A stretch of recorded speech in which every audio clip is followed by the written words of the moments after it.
Not very sharp with her commands. Like, Okay. she will definitely decide whether or not she wants to listen. Just not like as well behaved as we would want her, obviously. If I said heel right now, she doesn't know what I'm talking Okay. So you want to take a 8-month-old dog and then tune up all your obedience and relationship? Right. Yeah. Perfect. We can do that. So we'll just start with the basics. So see how she's doing this a lot? Yeah.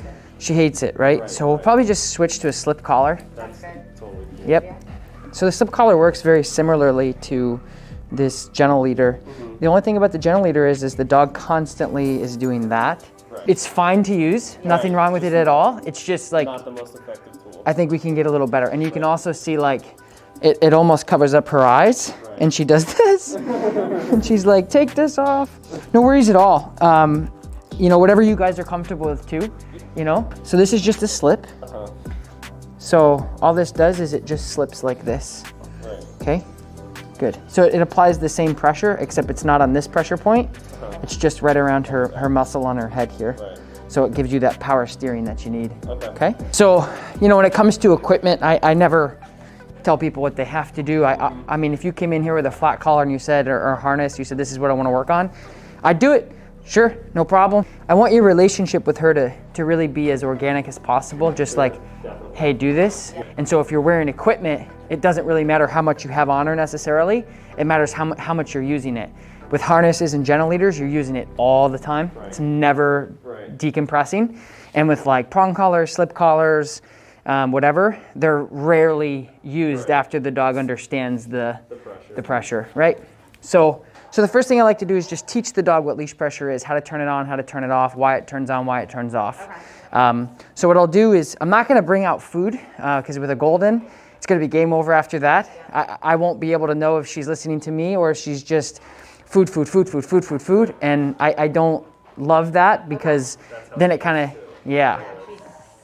Yeah, if I had food, she would right on it. Right, and then it's just food. So then we don't matter. All right, so what I'm gonna do is just some directional changes. Sophie, come. Yes, good, come. Yes. Okay, so good. So now I'm gonna bring her out. So you see that little pop I gave her there? Sophie, come. Yes, good girl. So I'm not really throwing in the sit yet, but I will in a minute. But I wanna just break down what I just did. I let her out. I said her name. I said, come. The first time she's like, nope. And then she got that pop. And then the second time I said, come, she turned right to me and came to me. So that's a top behavior. She learned that through pressure. Sophie, come. Yes, good. Come. Yes, good girl. Come. Good girl. So just verbal positive reinforcement right now. Good girl.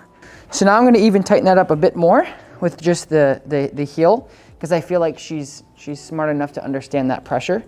So now I'm just going to move forward, and then I'm going to work on a tighter directional change. So typically with a new dog, what I'll do is the difference between come and heel for me in these directional change patterns, the heel is going to be tighter, where the come or the recall is going to be, she's pretty much at the end of the leash. Gotcha. Sophie, heel. Yes, good heel. So same kind of principle here. Sophie, heel. Yes, good heel. Sophie, heel. Yes, good heel. Sometimes that takes almost the whole session. Every single dog is different.